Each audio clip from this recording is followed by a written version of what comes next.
By 1970, the war in Vietnam had expanded far beyond the official battlefield. Deep inside Laos, North Vietnamese forces operated massive supply routes along the Ho Chi Minh Trail, moving troops, weapons, and ammunition toward the fighting in South Vietnam. To disrupt this network, the United States relied on one of their most secretive units of the entire war, MACV SOG. These missions were called Prairie Fire Operations. A small reconnaissance team, normally only 6 to 8 operators, would be inserted deep behind enemy lines. Their objective was to observe troop movements, identify truck convoys, and call in precision airstrikes on enemy supply routes. But if they were discovered that deep behind enemy lines, their survival depended entirely on fast helicopter extraction. But these type of extractions were incredibly dangerous and almost never went according to plan.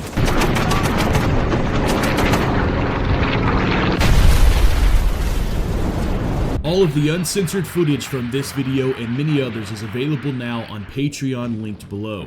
On the morning of the mission, 2 UH-1 Huey helicopters crossed the border at low altitude, hugging the terrain to avoid North Vietnamese radar and anti-aircraft positions. Inside the helicopter, the recon team sat quietly on the metal floor, weapons rested across their knees. Most of them carried CAR-15 carbines, grenade launchers, and an ungodly amount of claymore mines and fragmentation grenades. But a few of the operators would carry M60 light machine guns in place of the CAR-15. The area they were flying into was one of the busiest sections of the Ho Chi Minh Trail. Large North Vietnamese units regularly moved through the region, escorting truck convoys south. If the team was lucky, they would observe a large convoy from a safe distance and call in an airstrike, destroying the entire convoy. But if they were unlucky, they would be fighting for their lives. The Huey suddenly flared and descended into a small break in the jungle canopy. Rotor wash blasted leaves and dust across the clearing. The recon team jumped out quickly, spreading into defensive positions around the landing zone. The helicopter remained on the ground for only seconds before lifting back into the sky. Within moments,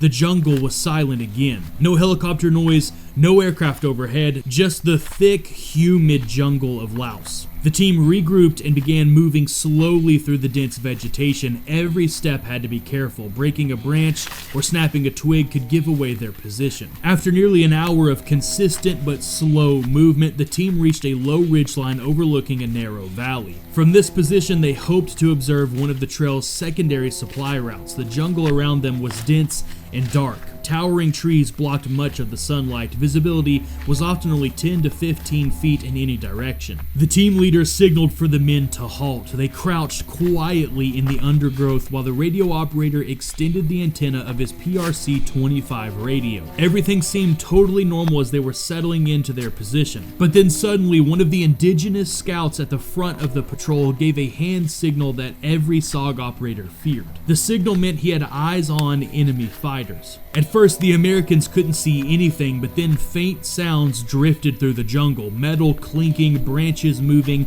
voices speaking quietly in Vietnamese. This wasn't just a small patrol, it sounded like dozens of men moving through the jungle. The team leader carefully crawled forward and looked through the brush. What he saw made his heart sink. Moving along a narrow jungle trail below them was a large North Vietnamese unit. The recon team had accidentally set up their position directly into the path of a major troop movement along the Ho Chi Minh Trail. They were hoping the enemy troops would stay on the trail moving through the valley below them, but the enemy formation was spreading out through the jungle. Some of the soldiers were moving up the slope toward the team's position. For several minutes, the recon team stayed perfectly still, hoping the North Vietnamese soldiers would pass by without noticing them. But the jungle was too tight, too crowded, and one of the enemy soldiers suddenly stopped. He stared directly toward the bushes where one of the SOG operators was hiding. For a moment, everything froze. Then the soldier shouted something in Vietnamese and the jungle exploded in an instant. Automatic gunfire erupted from both sides as the recon team opened fire. AK-47 rounds tore through the trees. Leaves and splinters sprayed into the air. The tiny SOG team was suddenly fighting a much larger enemy force in the middle of the jungle.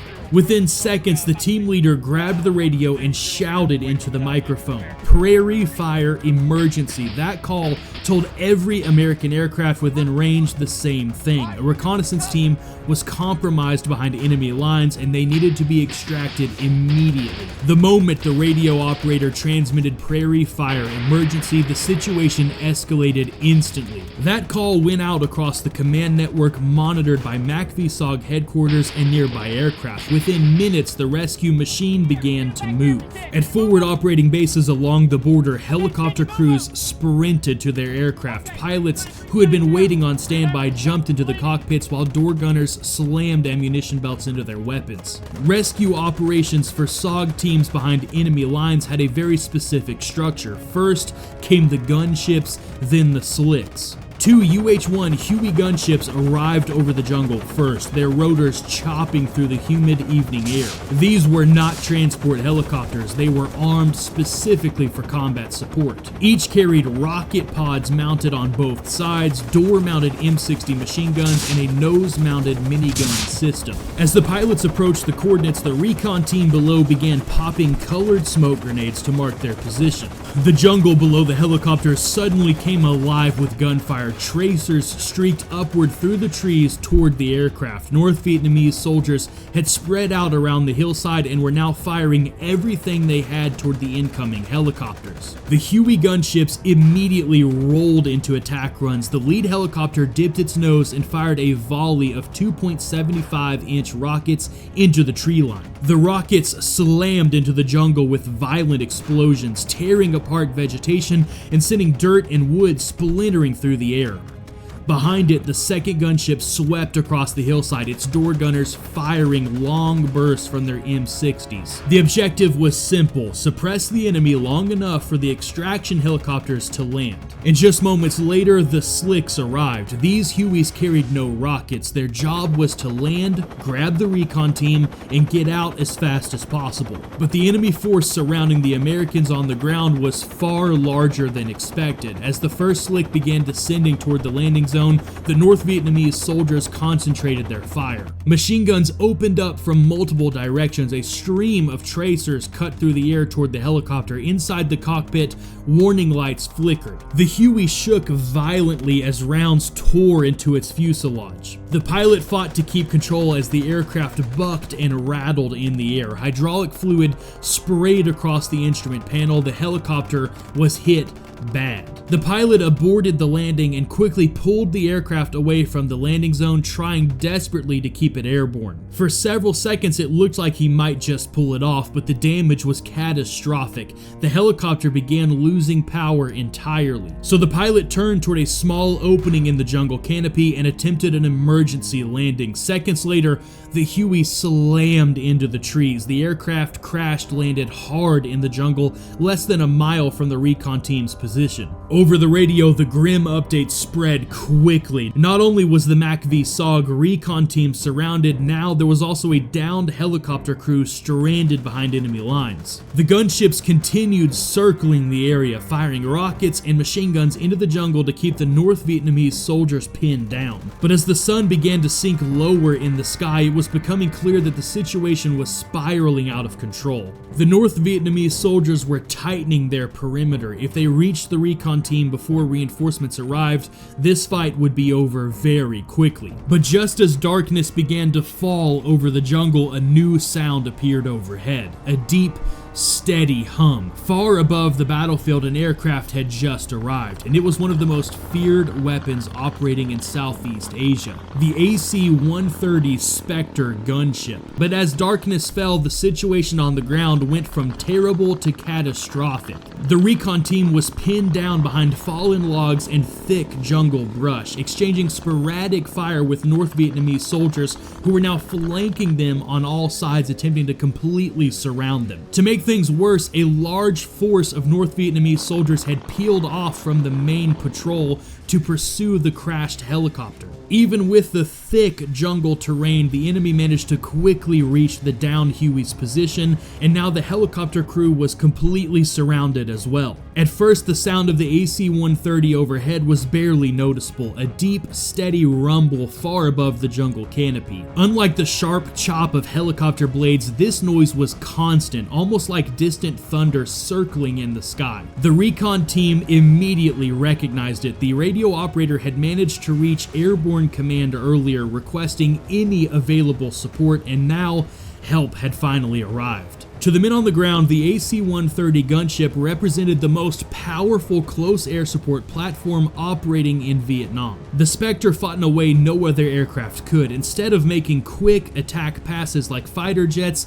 the AC-130 circled the battlefield in a wide orbit, keeping its weapons constantly aimed at the same patch of ground. On glowing screens inside the dimly lit cabin, operators could see heat signatures moving through the jungle, clusters of enemy fighters, small groups spreading out. Some of them were moving directly toward the crash site of the Huey, others were advancing toward the recon team's position. The gunners locked their weapons onto the coordinates provided by the recon team on the ground. Just moments later, the gunship commander gave the final order and the sky erupted. From the gun ports along the fuselage of the aircraft, the Spectre unleashed its weapons. First came 20mm Vulcan cannons firing thousands of rounds per minute. Long streams of red tracers poured out of the aircraft, arcing downward through the darkness and slamming into the jungle floor. Then the 40mm autocannon joined in. Each round exploded with a violent blast, ripping apart trees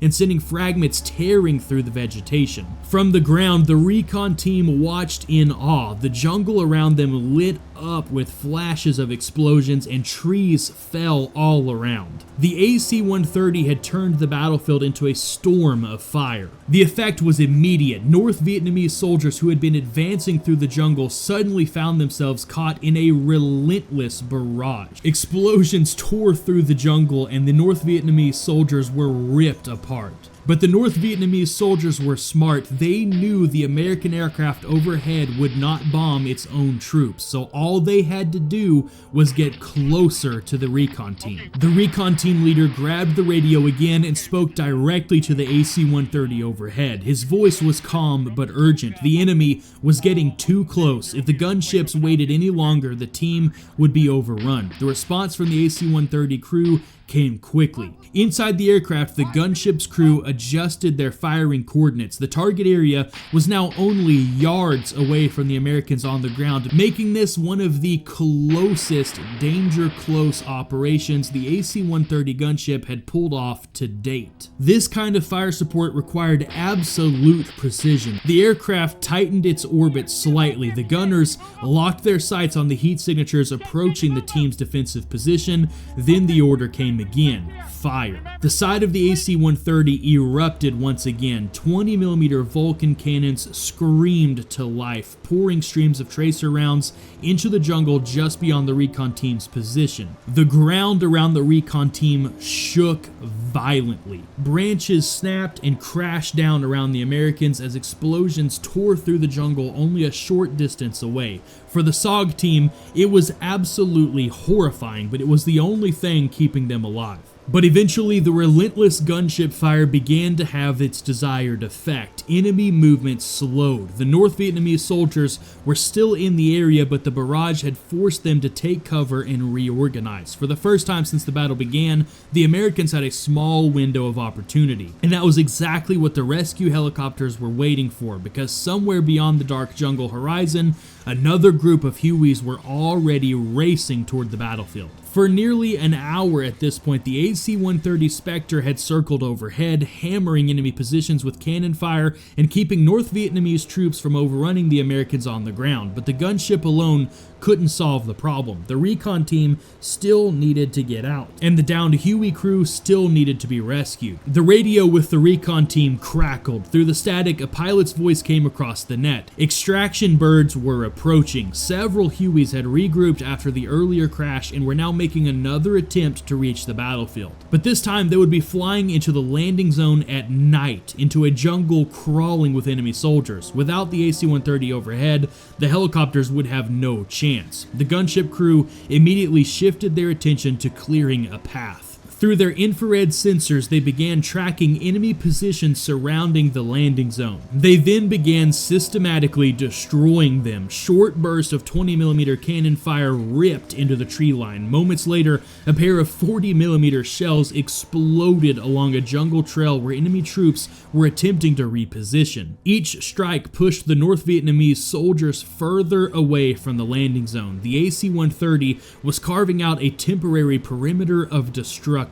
Then suddenly 2 Huey gunships appeared, sweeping low over the treetops and firing rockets into the jungle ahead of the extraction helicopters. Explosions ripped through the vegetation as the gunships tried to suppress any remaining enemy fighters. And just behind them came the Slicks, transport Hueys flying directly toward the recon team's position. Inside the lead helicopter, the crew could see the flashes of cannon fire from the AC-130 still lighting up the enemy below. The first helicopter dropped quickly into the clearing. Its landing skids barely touched the ground before the recon team sprinted from the jungle. The men sprinted toward the helicopter through the rotor wash, weapons still in their hands. Door gunners leaned out of the aircraft, firing bursts from their machine guns into the surrounding trees. The entire extraction took only seconds. As the last man climbed aboard, the pilot immediately pulled the Huey back into the air. The helicopter lifted away from the landing zone and disappeared into the darkness. But the mission wasn't finished yet. There was still the downed Huey crew stranded near the crash site. Guided by radio and the AC-130's sensors, the rescue force moved toward the wrecked helicopter. From above, the Spectre continued circling the area, searching for enemy troops moving toward the crash site. Whenever movement appeared on the sensors, another burst of cannon fire slammed into the jungle. Finally, one of the Hueys managed to descend toward a small break in the trees near the wreckage. The helicopter touched down briefly. The surviving crew members ran from their hiding positions and climbed aboard. Within moments, the rescue helicopter lifted back into the sky. One by one, the Hueys turned east and raced back towards South Vietnam. Behind them, the AC-130 fired a few final bursts into the jungle before slowly widening its orbit. The battlefield below faded into darkness once again. The North Vietnamese soldiers who had nearly captured the Americans were torn to pieces in the jungle, and the men who had been trapped behind enemy lines were finally on their way home. Just minutes later, the rescue helicopters crossed back over the border into South Vietnam. Inside the Hueys, the exhausted members of the MACV SOG team sat in silence, mud and sweat covering their uniforms. Just hours earlier, they had been surrounded deep behind enemy lines. The crew of the downed Huey had been stranded in the jungle, and the North Vietnamese soldiers had been closing in from every direction. But high above the battlefield, one aircraft changed the fight. The AC-130 Spectre had circled in the darkness, hammering enemy positions and holding the perimeter long enough for rescue helicopters to reach them. Without that gunship overhead, the mission likely would have ended very differently. Instead, every American involved in the operation made it out alive, and somewhere far behind them, the Spectre was still circling over the jungle, the silent guardian of the battlefield below. Psalms 18 verses 16 through 17. He reached down from on high and took hold of me. He drew me out of deep waters. He rescued me from my powerful enemy. No matter who you are or what you've done, the same God who rescued those men in the jungle wants to rescue you as well. Salvation isn't earned by good deeds, it's received by faith. If you believe that Jesus Christ is the Son of God, that He died for your sins and rose again, and you call on Him as your Lord and Savior, the Bible says you will be saved. If you want to take that step today, simply pray and ask Jesus to forgive your sins and take control of your life. Psalms 34 verse 17 says, "The righteous cry out and the Lord hears them. He delivers them from all their troubles." So call on the Lord today.